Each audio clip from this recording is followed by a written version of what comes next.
millions of aging adults today are experiencing a quiet crisis, a steady decline in sexual health, desire, and physical vitality, fading as the years go by. When patients seek medical help for this loss of drive, the treatments they receive often fall short. This happens because of a widespread misunderstanding of how our bodies actually process hormones. Modern medicine often relies on a strict categorization.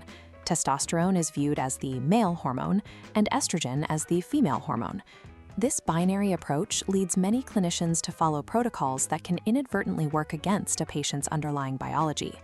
Men are frequently prescribed medications to suppress their estrogen, while many doctors remain hesitant to offer testosterone to women, even when levels are clinically low. This bias is visible at the highest levels of regulation. To this day, the Food and Drug Administration has no approved testosterone products specifically indicated for treating female sexual dysfunction. By prioritizing a gendered hormone binary over biochemical reality, the current medical model often struggles to resolve the very sexual and metabolic issues it aims to treat. In reality, testosterone is a primary driver of sexual health and arousal for women, just as it is for men. But the method of delivery matters. To restore function, research suggests applying testosterone directly to localized genital tissues.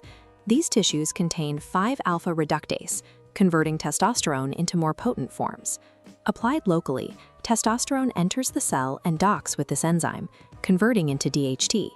DHT drives female libido, improving vaginal blood flow, strengthening bladder muscles, and reversing tissue atrophy. This targeted use of bioidentical hormones, which are chemically identical to what the body produces, is a significant departure from older systemic therapies using synthetic estrogens. For women, the path to restoring sexual vitality often involves moving past the testosterone taboo to support the specific enzymatic pathways the body already uses. Men face a similar hurdle, but with the hormone they've been conditioned to fear most, estrogen. The male brain and vascular system require estradiol to maintain desire and achieve proper erectile function. Estradiol is the primary form of estrogen that regulates everything from mood to blood flow.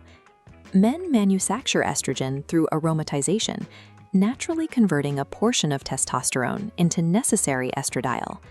However, doctors often prescribe aromatase inhibitors to stop this process, blocking the enzyme and effectively starving the brain and heart of this essential signal. When these levels drop too low, men often experience a total loss of sexual interest, the development of erectile dysfunction, and increased anxiety. The damage is metabolic too. Low estradiol in men is linked to rising visceral fat, the deep fat around organs, and an increased risk of cardiovascular disease. Clinical confusion often arises because high estrogen in men is usually a symptom of existing weight gain, not the cause. Blocking it does not fix the weight, it only disrupts the body's protective systems. When estrogen is treated as a biological error in men, it compromises their sexual motivation and heart health, showing that female hormones are indispensable to the male body. Beyond choosing the right hormones, we have to look at the delivery mechanism. The route a hormone takes into the body determines whether it is protective or problematic.